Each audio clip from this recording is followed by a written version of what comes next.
Welcome. In this video tutorial we're going to look at Windows Movie Maker. This version of Movie Maker came bundled with Windows XP. It's a relatively old version now. But because this is the native movie editing software that we'll find in our lab on our lab computers, it's worth taking a look at. Movie Maker was a great product, and now it's called Windows Live Movie Maker, I think, and it has been released with at least in beta format for Windows 7. Let's take a look at our workspace here. Note that we get this task pane to the top left, and it gives us a nice outline of the actions that we might want to utilize as we go through the process of creating a movie project. This window here right now, it's in our collections, but we'll be moving different menus through this space right here. This is our preview area where we can preview our movie project, and down here is our timeline. We can click on this show storyboard and we get another view. This will be clip by clip. We can take a look at that. But for now, let's stick with the timeline.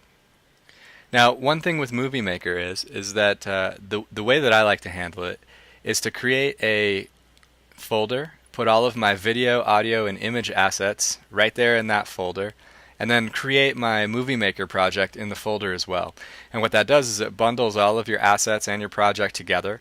If you need to move them onto a hard drive or something, just move the whole folder, and that way you're not going to get your Movie Maker project separated from your video assets. If they do get separated from each other, then your Movie Maker project won't work.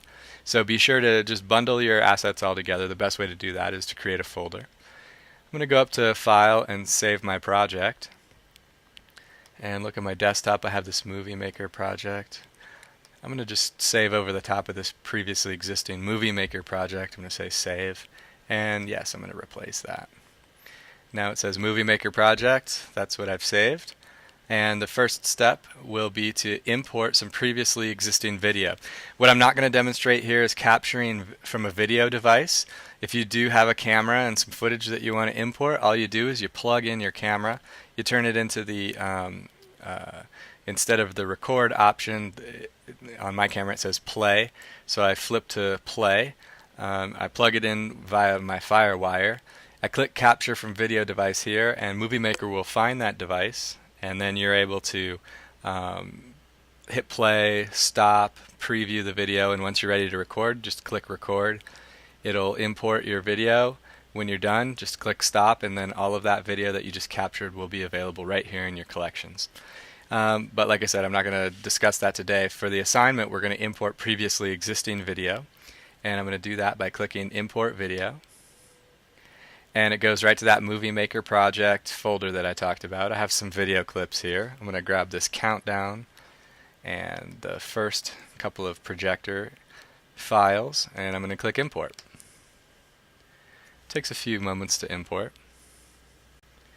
Now, one note about my setup today is that I'm working on a Mac, MacBook Pro, and I'm capturing this video using Camtasia, and I have Windows XP installed using the program Parallels Desktop, which runs the whole XP operating system right on top of the Mac, and then I'm using Windows Movie Maker, which is in and of itself a pretty robust processing program. So I have a lot of processing demands on my computer right now. Some of the video playback might be a little choppy as we move forward, and I apologize for that ahead of time. But through the tutorial, you'll be able to get the main ideas, and you'll probably have a better experience than you see here, mainly because you're not trying to do a screen capture while video editing. Now, right here there's a Collections button, and right next to that is this drop-down menu. And notice that under Collections we now have three collections. One is Countdown, that's that countdown reel. The next is the projector, and in each of those collections I have a video clip that I just imported. So the first step that I'm going to do is to grab a hold of my first clip, which is this countdown reel, and just drag it right down here to the timeline. And you can see that it's on the timeline. I've got this blue, it's called a playhead, and note that you can count across time 0, 10, 20, 30. The playhead where the playhead exists on the clip is what you're going to see over here in the preview window. You can grab a hold of the left side of the preview window and increase the size. It makes it a little easier to see what you're doing. We've also got this menu bar down here. I can click play.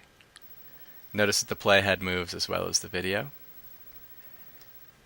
And we have our first clip on the video track.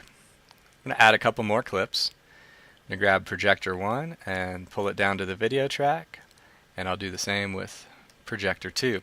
The clip I'm working with today is from the 16mm Karen Maintenance Air Force training video from the 60s.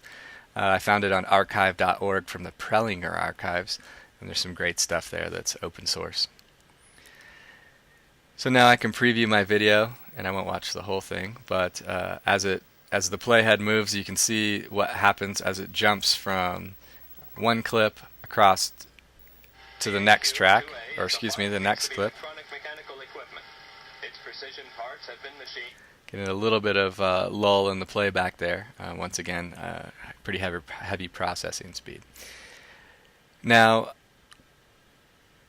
what happened between the first clip and the second clip was a rough jump cut, and we're going to utilize some video transitions to make a nicer transition between the between clips. I clicked on New Video Transitions under the Edit Movie task, and here I get the video transitions options. And from this menu, there's a number of them. You can grab and pull any of them. I like a straight dissolve. I'm just going to grab that, and what I'm going to do is drop it between the two clips on my timeline. And now I have this dissolve here, and note that in this transition track I've got this little piece right here which tells me that for this amount of time there's a transition created between those two clips. Let's see if we can preview this. I'm going to click the play button. And we got a short fade there. I'll look at it again from our countdown reel.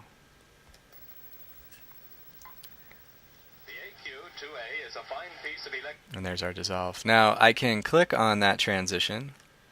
Let's see here, and I get this little arrow. And if you pull it to the left, you pull it to the left because we're looking at the tracks, the two tracks overlapping. If you pull it over to the left, you should be able to increase the size of the transition, meaning the time it takes to transition. And now we'll take a look at it. I increased it for a few seconds more. The AQ2A is a fine piece of electronic mechanical equipment. And so you can increase and decrease the time by dragging it, and we have a transition between the two clips. I'll just grab another transition and drop it right between. Oops. And I'll click the undo add change. I'll put my transition between these two clips, and now I have a transition right here. So you can add clips to the video timeline. You can pull transitions down, and you see them in the transition track. We have an audio track down here, and note that that is the actual audio for that is attached to the video clip. This is what comes, previously attached.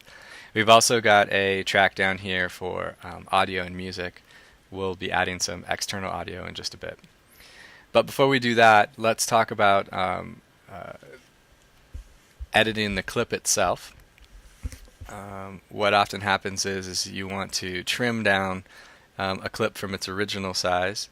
You can grab a hold and drag, and notice that I just shortened a few seconds off the end of my clip. You can do the same thing by dragging it back open. So you can drag either end of your clip, and what that'll do is trim off time from either the beginning or the end. But sometimes you just want to trim out a large section, and I'm just grabbing this arbitrarily here. The way that Movie Maker works is by placing the playhead where you would like to make your clip, or excuse me, it's called a split. And you have two options. One is to go over here to this button underneath the preview window, and this is the split button. It splits it right where the playhead is. So if I click on this, note now what was one clip has been broken into two chunks. So I can select the second part, the second chunk, and go to Edit, Delete. Another way to split is to put your playhead where you want to split and then go up to the clip drop down menu, and you also have the option to split it right there. So I can hit split, and once again it splits it right at the playhead into two different sections. So I'll grab that piece, I'll go to edit, delete.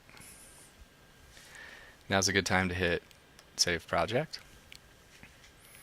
And what I have are 3 clips, the countdown, and 2 projector clips. I put transitions between these clips so that they flow into each other a little more than just a hard jump between one and the other. And the next thing I'll do is put some audio in here. I'm going to click import audio or music, and it takes me to that folder where I've already saved my project. I've got a sort of a meditative MP3 in here. It doesn't quite go with the content, but it'll work for the demonstration. I'm going to click import, and now I have in my collections this MP3. One quick organizational note: you can always click this tasks button to take away the tasks bar or to bring it back.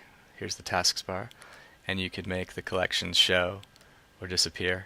Here are the collections. I'm going to look at the tasks right now.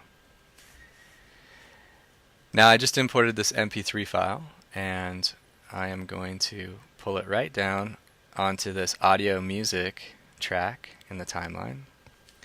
Notice that my audio track is much longer than my video track currently is. So I'm going to put the playhead right at the end of my video,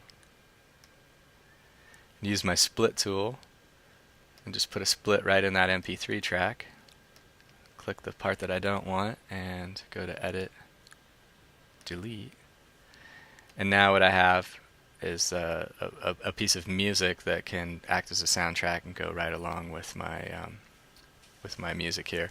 Let's give this a little bit of a preview and see what we're going to get is the narration from the film and also this MP3 music. Let's see what we got. Yet, with the kind of ordinary care you will see demonstrated, this projector should give many years of highly satisfactory service. Now, a little choppy once again with the processing speed, but I think you can get the point. We have the audio, the music track, and the audio from the video both playing at the same time. Now, if that's the effect you're looking for, great, but you can click this tool right here, which lets you set your audio levels. And all that is a little pop-up, and notice that you get a slider. If you slide it this way, you're going to get your levels more on from the video track itself, or the video clip itself, and if you scroll it this way, you get more music and less audio from the video clip. Now if you want no audio from the video clip and all from the soundtrack, you just move it all the way over to the audio music side. Same thing for the audio from video. If you just want your video clip audio, then you can pull it that way. So this is a little fader which lets you set the audio levels for your audio. And once you're done, you just close it. Great. So we've added some external audio. We have our clips, some transitions. Let's take a look at video effects. If under the number 2 Edit Movie section in our tasks, we've got these View Video Effects. And once again, we get this long menu of different effects. Now to add an effect to a video clip, all you do is you just pull it right down and you drop it right onto the clip itself. You know that an effect has been added to the clip because you get a little star here. And notice that when we watch it now, there's this blur effect that's been added.